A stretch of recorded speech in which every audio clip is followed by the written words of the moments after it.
Tervetuloa uuden videoni pariin. On syyskuun loppu ja tällä kertaa työn alla on torista hankkimani jatkettava ruokapöytä. Mielestäni pöytä on koivua ja se on tehty Suomessa, sillä siinä on pari suomenkielistä merkintää. Pöydän lakkapinta on todella kärsinyt, mutta rakenteellisesti pöytä on oikein tukeva ja hyvän kuntoinen.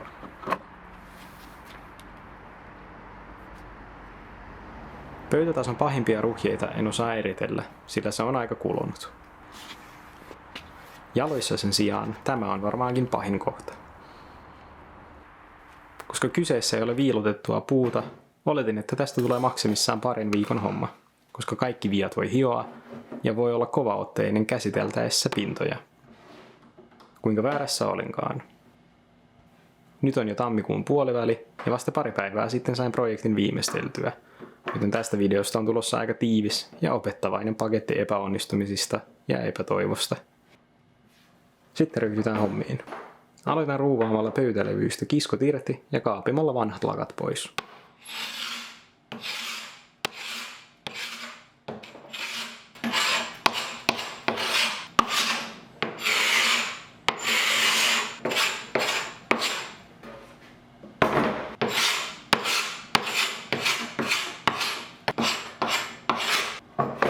Onneksi lakka irtoaa suhteellisen helposti, mutta huomaan heti, että pelkkä kaavinta ei tule riittämään.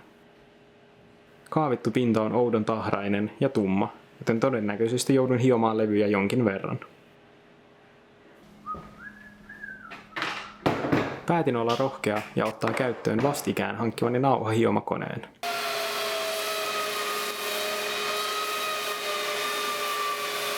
Koska levyt ovat umpipuuta, päättelin, etten pysty tekemään mitään tuhoisaa jälkeä. Asia olisi varmaankin niin, jos koneen käyttöä olisi hetken aikaa ajatellut tai opetellut.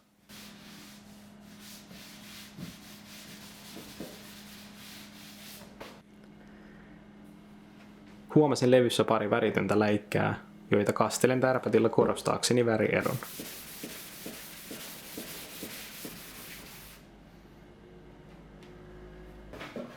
Värivika ulottuu levyn läpi ja näkyy myös alapuolella, eli sitä ei hiomalla saa pois.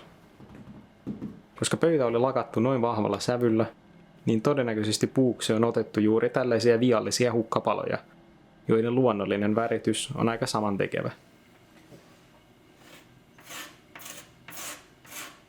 Kaavin reunojen lakat pois mattoveitsen terällä.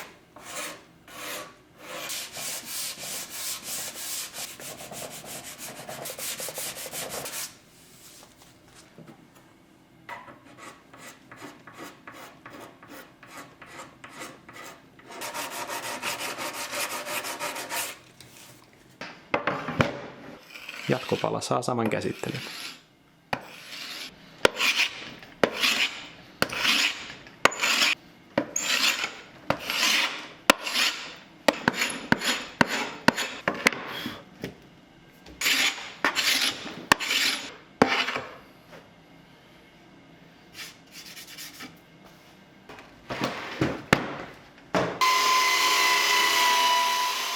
Hiottuani levyt kauhukseni huomaan vakavan ongelman. Käyttämällä hiomakonetta holtittomasti onnistuin saamaan pöydän pinnan kuoppaiseksi ja epätasaiseksi. Pitämällä konetta liian pitkään samassa paikassa ja pitämällä sitä esimerkiksi näin, jossa kaikki voima kohdistuu pienelle alalle, onnistuin pilaamaan levyt aika käyttökelvottomiksi. Tai ainakin yhden niistä, sillä työstäessäni kahta muuta levyä taisin jo hanskata koneen käytön vähän paremmin. Tajuttuani mukani yritin pelastaa tilanteen höyläämällä levyt tasaisiksi. Hyvä idea sinänsä, paitsi etten osaa käyttää höylää. Yrittäessäni höylätä levyä onnistuin repäisemään siitä kuvassa näkyviä syviä onkaloita, jotka eivät ainakaan parantaneet pöydän toiminnallisuutta tai ulkonäköä. Tässä kohtaa olin ensimmäistä kertaa jo luovuttamassa. Muutaman viikon tauon ja harkinnan jälkeen päätän kokeilla yhtä konstia. Rakennan pöytälevyjä varten jyrsin kelkan, kai sitä voi kelkaksi sanoa, jonka avulla pystyn jyrsimään pöytälevyistä tasaisen kerroksen pilalle mennyttä pintaa pois. Käytän kelkkaa varten jostakin IKEA-kalusteista ylijääneitä levyjä. Tämä itse aiheuttamani ongelma luo aika kohtuutonta lisävaivaa koko projektille, mutta päätin, etten halua vielä luovuttaa tämän suhteen. sillä tässä on oiva hetki kerryttää vähän uutta kokemusta.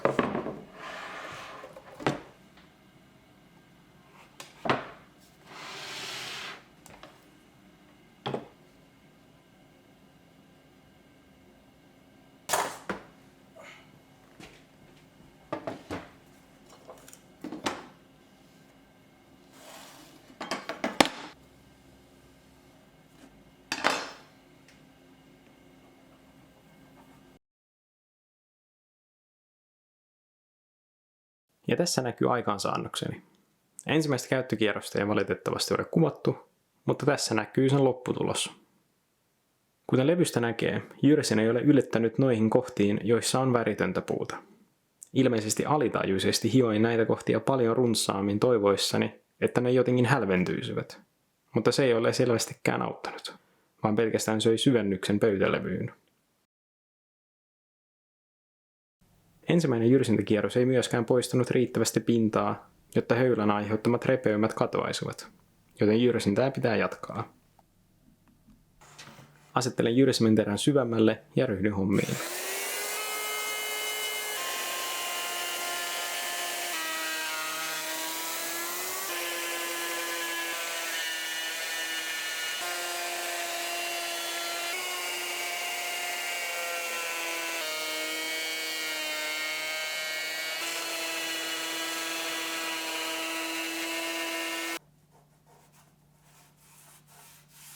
Lopputulos on oikein hyvä. Yllätyin itsekin. Mutta nyt levy on ainoastaan 1,5 senttiä paksu. Se on liian vähän tämän kokoiselle pöydälle, ihan esteettisistä syistä. Lisäksi levy saattaa käyristyä ajan kuluessa. Jyrsin kuitenkin kaikki levyt yhtä paksuiksi ja mietin ratkaisua ongelmaa myöhemmin. Jyrsin jätti jälkeensä pieniä epätasaisuuksia, jotka hoitelen nyt jo tutummaksi tulleella nauhahiomakoneella. Aluksi merkkaan lyijykynälle hiomattomat pinnat, näin osaan olla hiomatta yhtä ja samaa kohtaa liian kauan. Lisäksi koneessa on tuollainen vaste tai taso, tai mikä liian, joka estää konetta hioutumasta liian syvälle puuhun. Ärsyttävintähän on, että nämä konstit olivat käytettävissä ihan ensimmäiselläkin kertaa, mutta huolimattomuus ja kiire veivät voiton. Toisen levyn kulmat ovat vielä vähän liian koholla, joten hion niitä hieman lisää. Hion kaikkia levyjä samanaikaisesti, jotta reunat olisivat tasassa.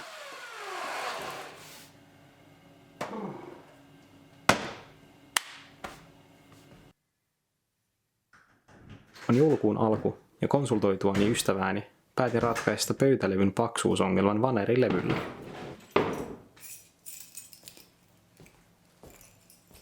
En yleensä halua ostaa mitään uutena näitä varten, mutta nyt tein poikkeuksen ja ostin juuri pöydän kokoisen koivuvanerilevyn.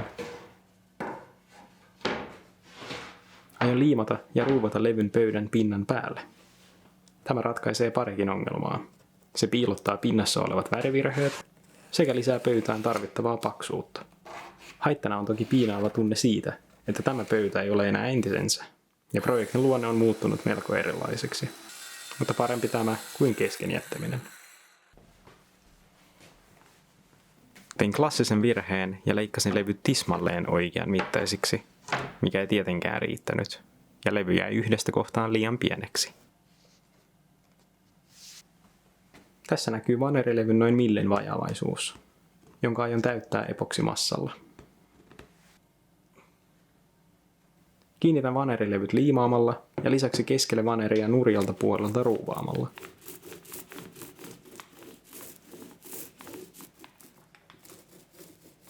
Puuliimaa käyttäessä pintoja pitää puristuksessa jonkin aikaa ja minulla ei ole keinoa puristaa levyjä koko alaltaan yhteen.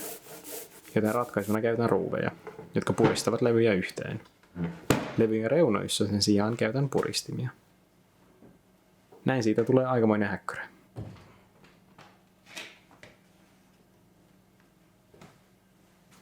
Liimojen kuivuessa alan purkaa pöydän runkoa. Tässä näkyy mainitsemani merkinnät, joista videokin saa nimensä. Ilmeisesti lakan väri on ollut Chippendale punainen, tosin tässä lukee pohjoismaalaisittain Chippendale punainen. En tiedä, onko se tarkoituksellista vai kirjoitusvirhe. Ja tekijänä kai Sampo. Oli miten oli, puraa rungon osiin, jotta siitä on helpompi käsitellä.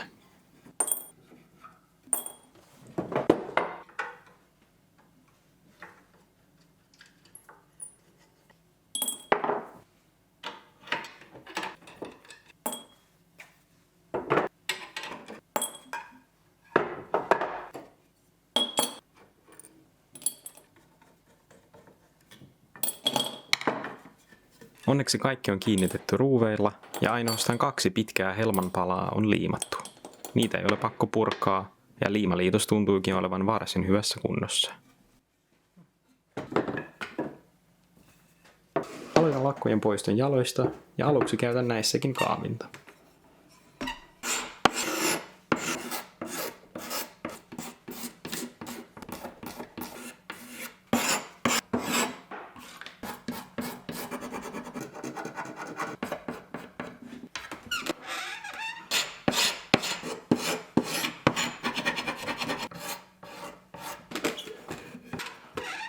Koska nämäkin pitää hioa jäljelle jääneen laikukkaan pinnan takia, ajattelin mennä syvään päätyyn ja käyttää tässäkin nauhahiomakonetta. Viritän hiomakoneen ylösalaisin pöytään, sillä näin on nopeampaa ja helpompaa hioa pieniä osia.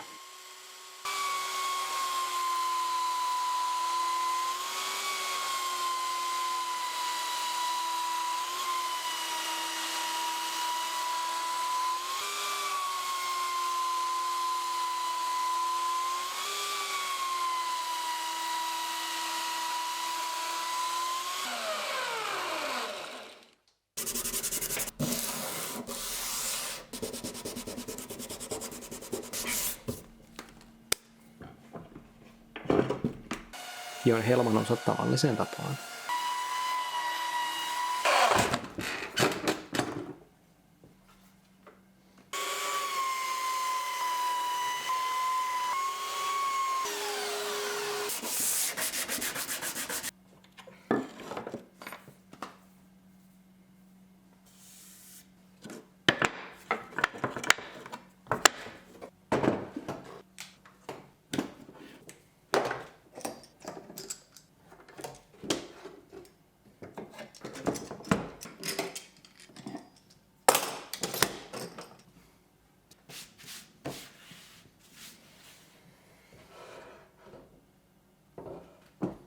Ensimmäisen levyn kuivuttua liimaan kasaan toisen.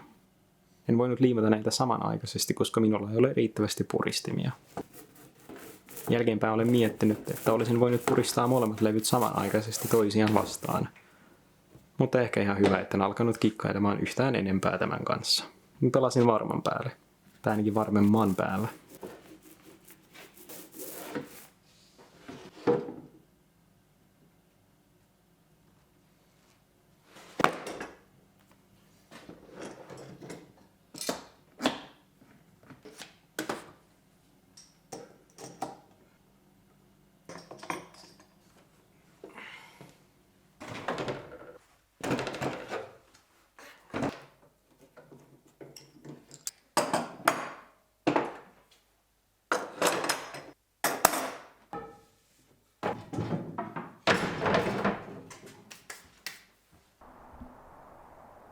Pidin pienen tauon ja palaan verstaalle viikon myöhemmin.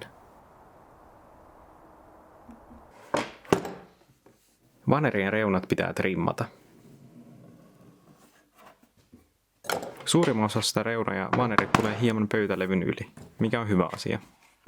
Siihen yhteen lyhyeksi jääneeseen kohtaan palataan myöhemmin.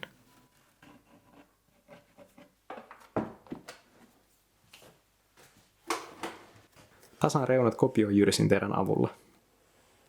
Näin saa leikattua ylimenevän vanerin tasaan pöydän reunan kanssa.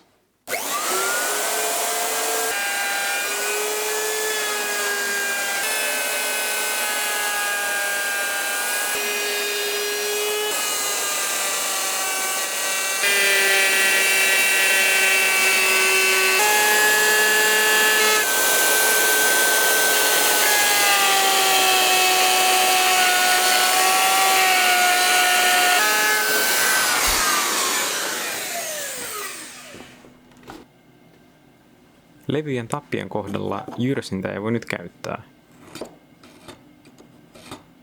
joten viimeistelen kohde talvella ja sahalla.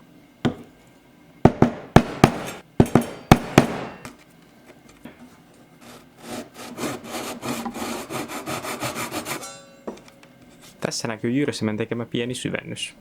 Näitä syvennyksiä on 3, joten joudun paikkaamaan ne epoksimassalla.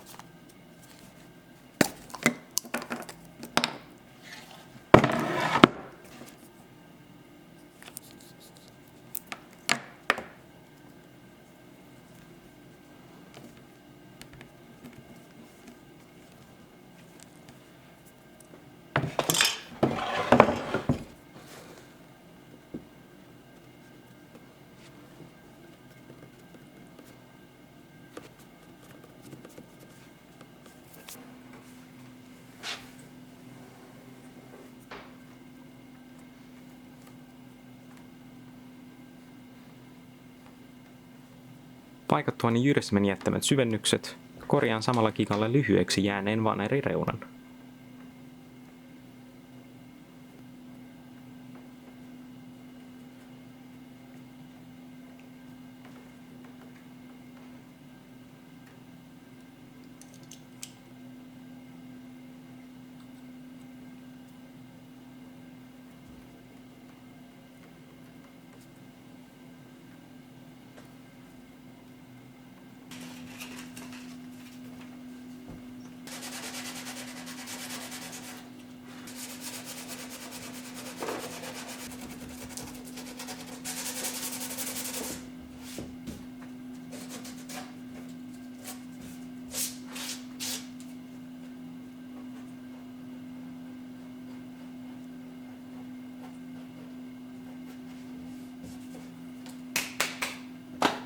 Testasin erilaisia petsejä koepaloilla ja totesin, että mieluisimman tuloksen sain käyttämällä paria erilaista ainetta päällekkäin.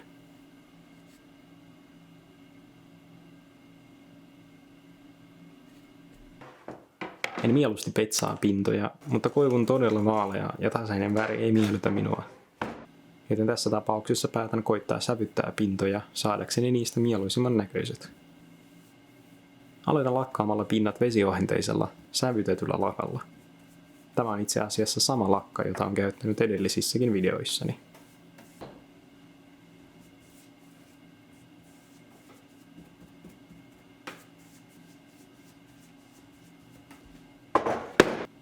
Lakkaamalla pinnat ensin, päälle tuleva petsi ei imeydy niin syvälle puuhun.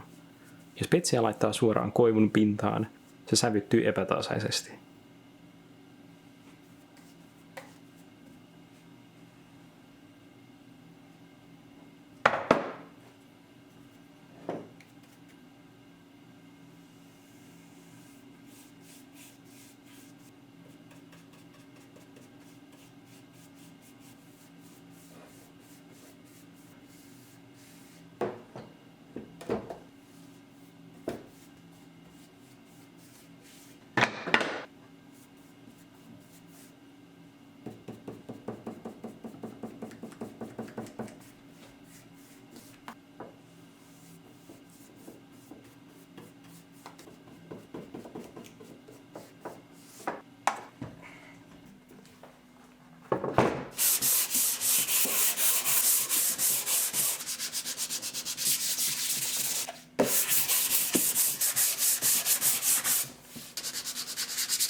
Lakkaan pinnat 2 kertaan.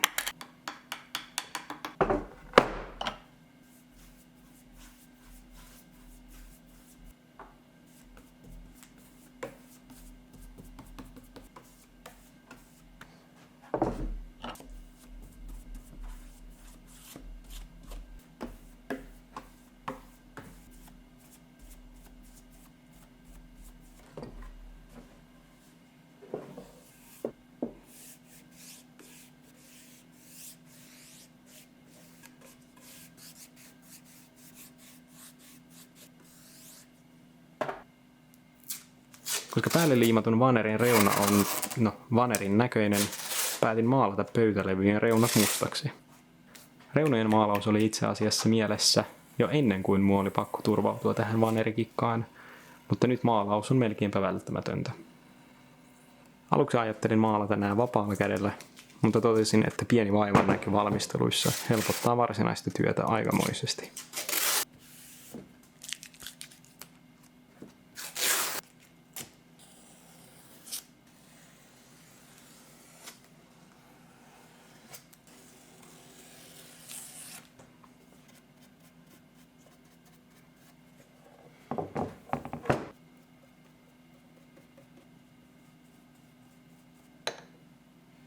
Lakan kuivuttua kunnolla levitän sen päälle vesiohenteista tumma tammi nimistä petsiä.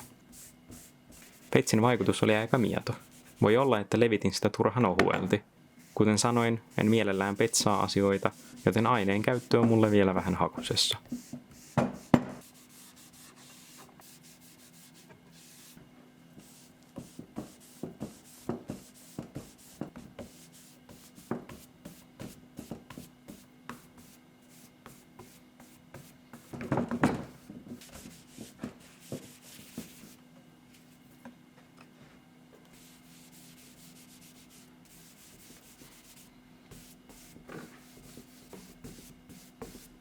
Tässä vaiheessa on joulukuun 18. päivä ja haluan saada pöydän valmiiksi ennen joulua.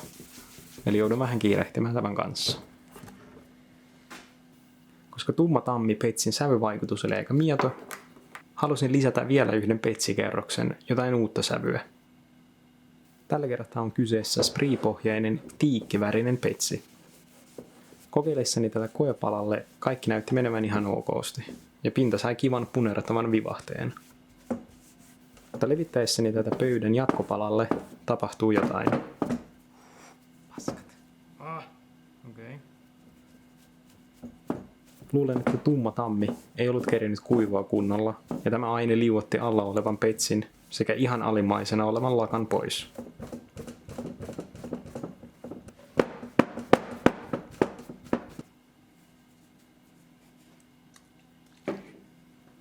Oli miten oli, otin tästä opikseni ja lopputulos on aika kamala. Koitan hioa petsiä tai jotain pois pelastaakseni tilanteen, mutta se on toivotonta.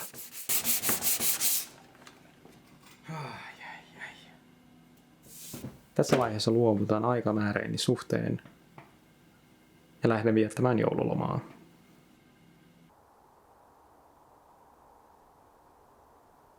Palattuani tammikuussa käytin muutaman tunnin jatkopalan elvyttämiseen, eli hioin siitä kaiken petsin ja lakan pois, jonka jälkeen lakkasin 2 kertaan ja petsasin. Jätin tiikkipetsin suosiolla pois, eli ollaan joulumokaani edeltävässä tilanteessa. Nyt korjailen enää reunojen maalaukset ja pöytä onkin valmis lakattavaksi.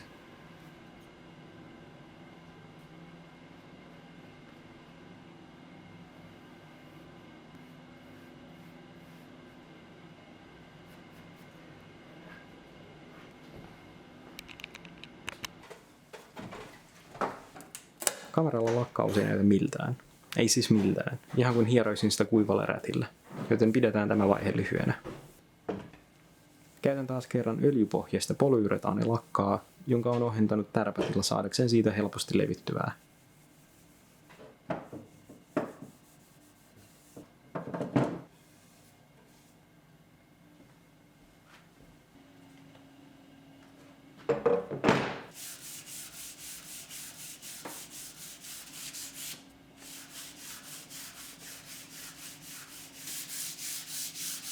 Pakkaan pöydän 3 kertaan, jonka jälkeen hion sen 4 ja 600 paperilla ja vahaan.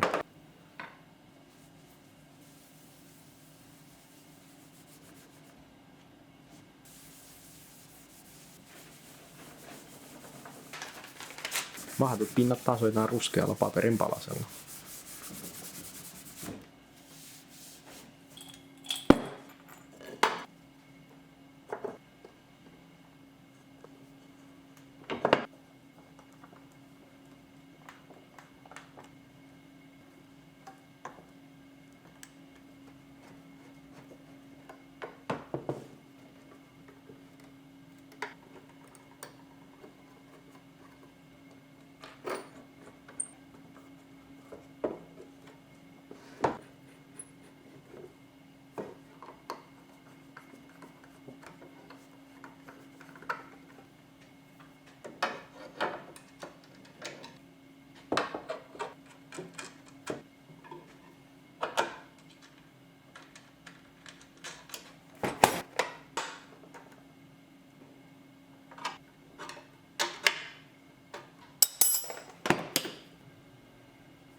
Ja sitten tämä onkin valmis.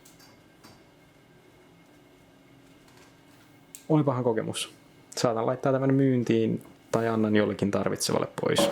En ole päättänyt vielä.